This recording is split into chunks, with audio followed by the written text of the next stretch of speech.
Alright guys, Tommy, and welcome to my last WWE Elimination Chamber 2013 video. And it, of course, is the review slash highlights video. Now, I'm basically going to tell you all the results and my personal opinion on the whole show. I did watch it live, and to be honest, I was slightly disappointed about the show. I'm not particularly sure about you guys. I mean, especially after the Rock vs CM Punk match, Twitter was going absolutely crazy. Many people were absolutely dumbfounded as to why The Rock won.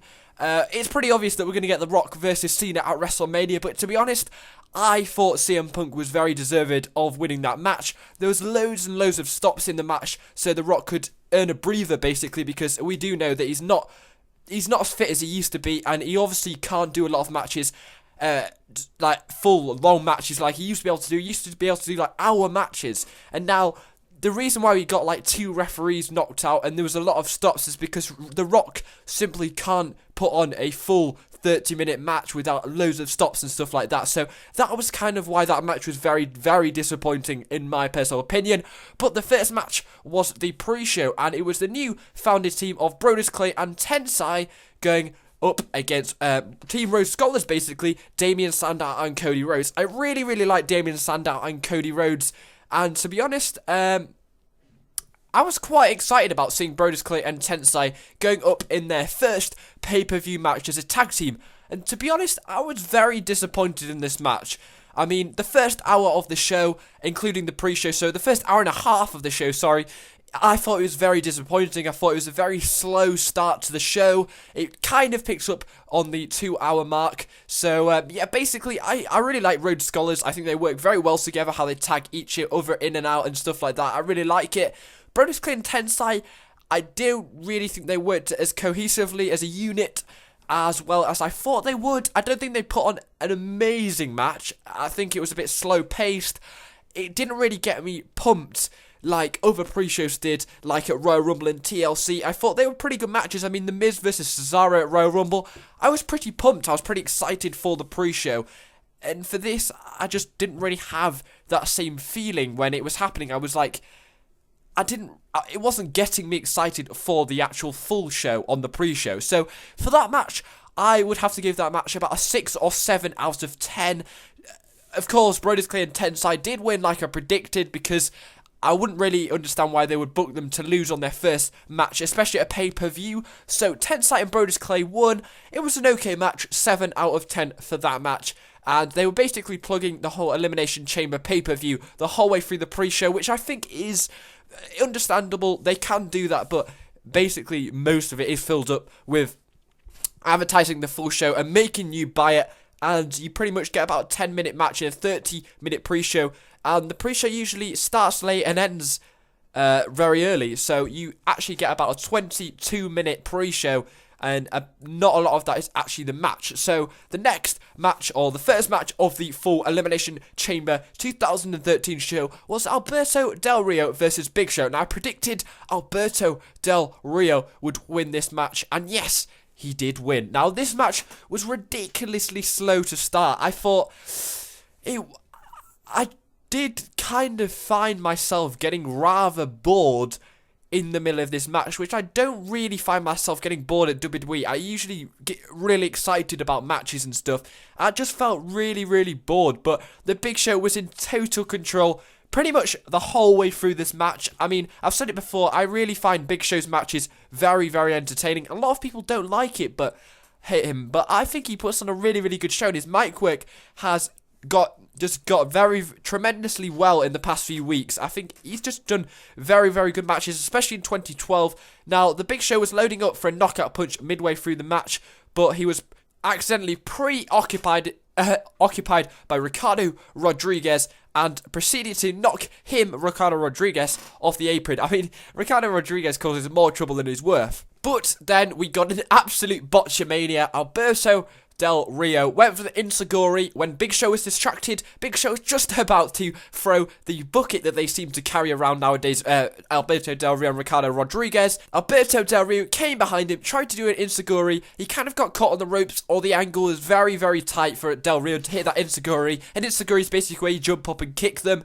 And he missed, and then he did it the second time and hit it perfectly. It kind of took the emphasis off the end of the match. I thought it kind of, Twitter was getting crazy, everybody was like, Botchamania, and I think it kind of took, it made the match slightly less impacting on myself, and then straight away Del Rio locked in for the cross arm breaker. And the way I didn't like the fact that this match ended was that Big Show took about 20 seconds in the cross arm breaker and then finally decided to tap out. I don't think it ended as emphatically as it could have for their last match together, because of course, Alberto Del Rio is going to go one-on-one with Jack Swagger. I'll go into that match later at Elimination Chamber. So, that match was okay. I'll probably give that match about an 8 out of 10. It was a very, very slow starter, and it got kind of overshadowed by the botch by Alberto Del Rio, which is a very, very important part of the match. And the cross-arm breaker was kind of slow to end the match. I think Big Show should have tapped out slightly earlier to make the end of the match more emphatic. But apart from that, I'd give that match an 8 out of 10. I do like these guys. They do put on a decent match. So 8 out of 10 for that. And Del Rio retained his title. And of course, there were no title changes at Elimination Chamber 2013. I don't think that's happened for a very long time, but it's kind of strange. But no title changes. And we're carrying that on with Del Rio retaining his title. The next match was Antonio Cesaro versus The Miz, which I thought was probably the worst match of the night. Literally nothing very interesting to talk about. Miz had injured his right arm, I think it was, since on Monday Night Raw, before the show, Elimination Chamber show. Cesaro basically flew Miz around like a ragdoll onto the barricade and injured his upper neck and his right arm. Basically, Cesaro was targeting that through the match. The match, of course, yet again was very slow-paced. I'm not really sure why. They were just very slow-paced, as if they were just trying to churn it out. But basically, Miz went for the figure four. The crowd would go, woo! Finally got the figure four locked in. Miz slipped, accidentally hit Cesaro in the nuts, and the referee counted Miz and said that Miz had been disqualified and Cesaro retained. So Miz got disqualified. I don't think I've seen that in a long time. Somebody gives somebody a low blow and get disqualified. So Miz accidentally gave Cesaro a low blow. He slipped when he was doing the figure four. It was all intentional, by the way, and Cesaro won because the referee counted Miz out for disqualification. So Cesaro retained, and then straight after that match, Miz gave Cesaro an intentional low blow. And basically, that was pretty much it. The match was very painful to watch. I didn't really like it. Apart from the ending, I thought it was quite interesting. The crowd was absolutely awful the whole way through the show. They really didn't give a reaction at all to the low blow. It was kind of hard to see. Maybe possibly the camera angle as well didn't play a good part in that. But it kind of ended very badly. The crowd didn't really give a lot of heat when the referee said that it ended in a Miz disqualification. So for that match, I'd give that the worst rating of the night, a 5 out of 10, possibly a 6, but I'd definitely go for a 5 out of 10 probably for that match. Very, very disappointing. It kind of looks like the fact that Cesaro got given a low blow again by The Miz, that we could possibly get these two facing off again at WrestleMania 29, which I wouldn't want to see. So it'd be interesting in the next few weeks if they go for a tournament for the United States Championship #1 contenders, something like that, because I honestly wouldn't want Miz to have another match against Cesaro in 3 PPVs in a row, and honestly they haven't put on very good matches at all. So the next match was the Elimination Chamber, which I thought was the best match of the night. It was Randy Orton, Jack Swagger, Jericho, Y2J, Mark Henry, Kane, and Daniel Bryan going head-to-head to determine who would face on main event WrestleMania 29. Now, I don't like the fact that they say main event WrestleMania 29 when they don't. they just have a match at WrestleMania 29. Of course, the WWE Championship match is going to be the main event, so I'm not particularly sure why they title it as main eventing WrestleMania. No, first class ticket to WrestleMania. So basically, we got Y2J and Daniel Bryan started off in the ring, and then I think it was Jack Swagger came out first. He made a very, very good impact. I thought Daniel Bryan, for one, played a very good part in this match. Everybody worked really, really well together. The match was awesome. Daniel Bryan was completely fired up. Jack Swagger was absolutely awesome. He got put down on the steel a few times. Jericho was very, very good as well. He was slightly quiet. I thought he could have played a bigger part in the whole match outcome, but he was very, very good. And of course, he did set up the elimination of Mark Henry, who came in last, but next it was Randy Orton to come in, who got put through one of the glass windows by Mark Henry. That was absolutely awesome. And then the first elimination came when Mark Henry finally come out. He was smashing on the glass. He wanted to come out. I thought Mark Henry could possibly have won, but I yet again got my prediction right. I got all my predictions right, and Jack Swagger won. But how did this come out? Basically, Mark Henry gave Daniel Bryan a slam. I can't remember. I think it's World's Strongest Slam. Yeah, that is. And Daniel Bryan got counted out for a 1, 2, and a 3. And then Mark Henry did the exact same thing to Kane, a World's Strongest Slam, and got him on to a pin of 1, 2, and a 3. Then that left Henry, Orton, Jericho, and Jack Swagger. Now, it kind of looked like Mark Henry could possibly win this, and he'd been absolutely dominant when he first came in, and it looked like Mark Henry could steal the win at the Elimination Chamber and come the #1 contender at WrestleMania 29. So, you're probably wondering, how did Mark Henry get eliminated? Well, it simply ended in a code breaker, followed by an RKO by Randy Orton. 1, 2, 3, and Henry was out. They got the big man out, and the crowd did actually come wild at that point. Should give them credit. The next person to get eliminated was Jericho. Randy Orton gave Jericho an RKO. Randy Orton pinned Jericho. Jericho got eliminated, and then Jack Swagger came behind and gave him a roll-up pin. I really, really liked this chamber match because it was so unpredictable. Except the fact that I predicted Swagger would win. All the spots were very, very unpredictable, apart from the fact when Kane and Daniel Bryan kind of had a mix-up and Daniel Bryan tried to pin him. But apart from that, I thought it was very unpredictable. There was very good spots. I think at one point there was a double back-to-back superplex onto the bottom of the mat. I said to my brother at the time when we were watching it, I haven't seen anybody do a superplex for ages. And guess what? We got two. 5 minutes later, we got back-to-back. It would have been cool if they did it at the same time, but I guess that could have been slightly dangerous for the people in the ring, the superstars. But apart from that, Jack Swagger won, and he's the #1 contender for the WrestleMania 29 pay-per-view, going 1-1 against Alberto Del Rio. I thought Y2J could possibly have won, and the World Heavyweight Championship match went later, and then Ziggler would cash in, so it would be Ziggler versus Jericho at WrestleMania 29, but it wasn't, because we got the World Heavyweight Championship match first, which I was kind of disappointed about, but it looks like Ziggler is going to cash in at WrestleMania 29, which should be interesting. So that will be interesting to look out for. We've got 48 days until WrestleMania 29, and we've still got a few more matches to talk about. For that match, the Elimination Chamber match, I thought it was the best match of the night, and I'd give it a 9.5 out of 10. It was a very good match. The next match was John Cena, Team John Cena, and Team John Cena, Ryback, and Sheamus versus The Shield. Sorry, I said Team John Cena. It's John Cena, Ryback, and The Shield versus... Fuck's sake, I'm such an idiot. John Cena, Ryback, and Sheamus versus The Shield. This match was awesome. The Shield are awesomely good. They are so good. And the match ended absolutely emphatically. Basically, Dean Ambrose... No, it was Seth Rollins was tugging away at Sheamus outside the ring. Roman Reigns again gave somebody a spear through the barricade. I said to my brother, oh my god, he's going to do what he did at TLC. He did exactly that as soon as I said it. He speared Sheamus through the barricade. It was absolutely awesome. Lillian nearly got speared herself when she was sitting in the way.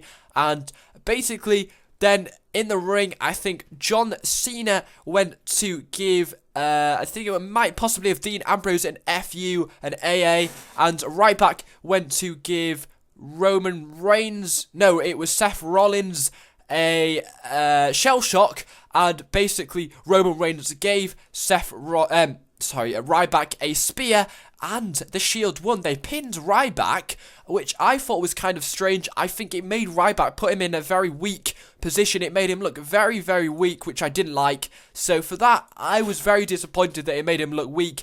I thought they could have possibly tagged or pinned John Cena. For me, I thought the weakest link in this tag team was Sheamus. So it would have been interesting if they speared John Cena and pinned Sheamus, because I thought it made Ryback look very, very weak. But yet again, the Shield put on an absolute amazing match, and they have a very, very good future in the WWE. I would want to see these guys carry on as a tag team. I predicted that Team Cena would win. This was the only match I got wrong, and the Shield won. So it'd be nice to see that they have a match at WrestleMania 29 against bigger oppositions.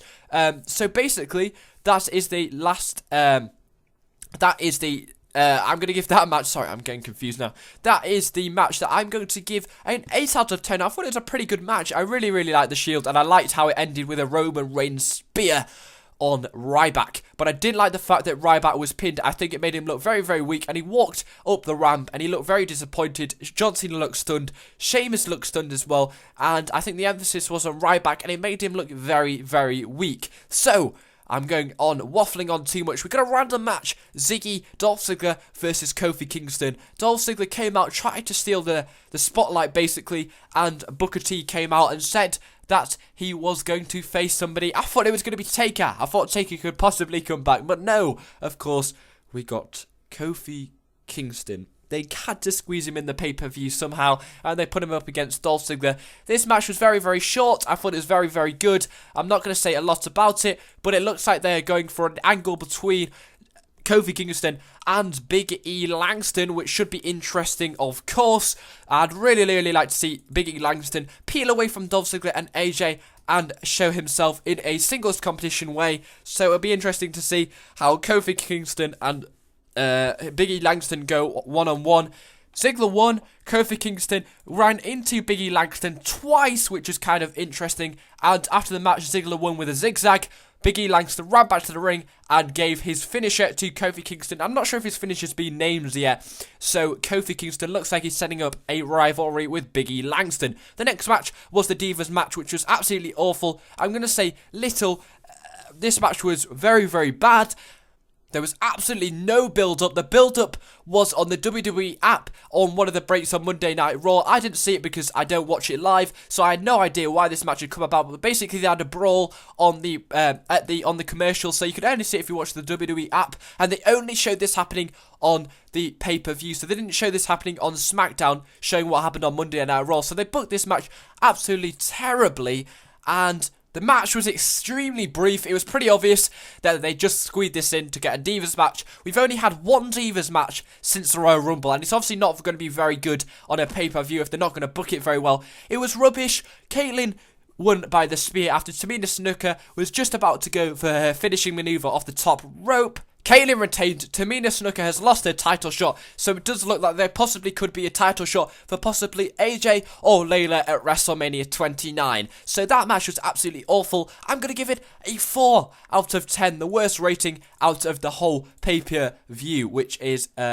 pretty embarrassing for the Divas. Anyway, the last match was The Rock versus CM Punk, which I'm going to start off by saying I'm going to give it an 8 out of 10, simply because the fact that we're stopping and starting because The Rock had to be given lots of breaks because he's just not as fit as he used to be. CM Punk came out with the championship, which I thought was funny, and when the announcer said the WWE champion The Rock, CM Punk had a go at the announcer, which I thought was quite funny. The match itself was very, very good. I really, really liked it. The Rock couldn't keep up with the pace with CM Punk. It was very, very obvious. CM Punk was in absolute control. I think he hit the GTS once, and the referee wasn't there.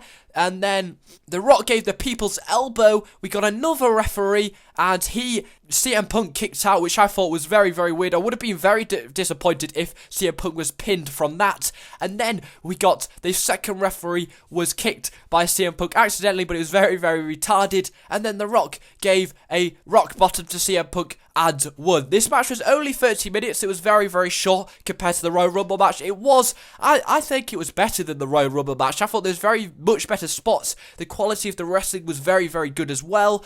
And I really, really enjoyed it. I felt myself getting quite into that match, even though it's pretty obvious that The Rock was going to win. I felt myself very disappointed when CM Punk got pinned. I was really, really annoyed, but it was very obvious The Rock was going to win. I did like the way it ended, to be honest. I thought it was very, very obvious and not very good. Twitter was going crazy. They honestly thought, and Twitter thought that CM Punk was so deserving of winning that. The Rock just can't put on decent matches anymore. He's just not fit enough. And to be honest, that match, I think I said I was going to give it an 8 out of 10. And the overall review of the show, I think the biggest loser was Ryback. I think he put him in a very, very small and diminishing light. And I personally think the biggest winner was Jack Swagger. It'll be very interesting to see how he does at WrestleMania 29. So the overall rating of this pay-per-view, I think I'm going to give a 7.5 out of 10. To be honest, possibly one of the most disappointing pay-per-views I've watched recently. I've watched quite a lot recently, actually. I think I've watched every single pay-per-view since WrestleMania 28. So I've watched every single one for a year now, and I thought it was, yeah, I kind of had a break. But I thought that was the worst pay-per-view in quite a long time, but it did set up a very good WrestleMania 29 with looking at how Swagger's going to do, how Big E Langston's going to have a feud with Kofi Kingston, setting up a new Divas division, who's going to face Caitlyn possibly. We're going to get loads of promo shoots for The Rock versus John Cena. What's going to happen to CM Punk at WrestleMania 29? Who's going to be his opponent? I was very disappointed that The Undertaker didn't come out. I was kind of expecting The Undertaker to come out when we had 2 referees used and they both got injured. Who's Dolph Ziggler's opponent going to be? I thought he was going to cash in, but he didn't cash in. Who's Antonio Cesaro's new opponent going to be? I hope it isn't The Miz. They did put on a very good match. Del Rio, he put on a pretty good match except the botch, and it'll be interesting to see how they go on SmackDown with Jack Swagger. So, hope you enjoyed this video, guys. I'm going to give the overall rating of this pay-per-view a 7.5 out of 10. Sorry that it dragged on a while. So, hope you enjoyed the video, guys. Thanks for watching, and goodbye.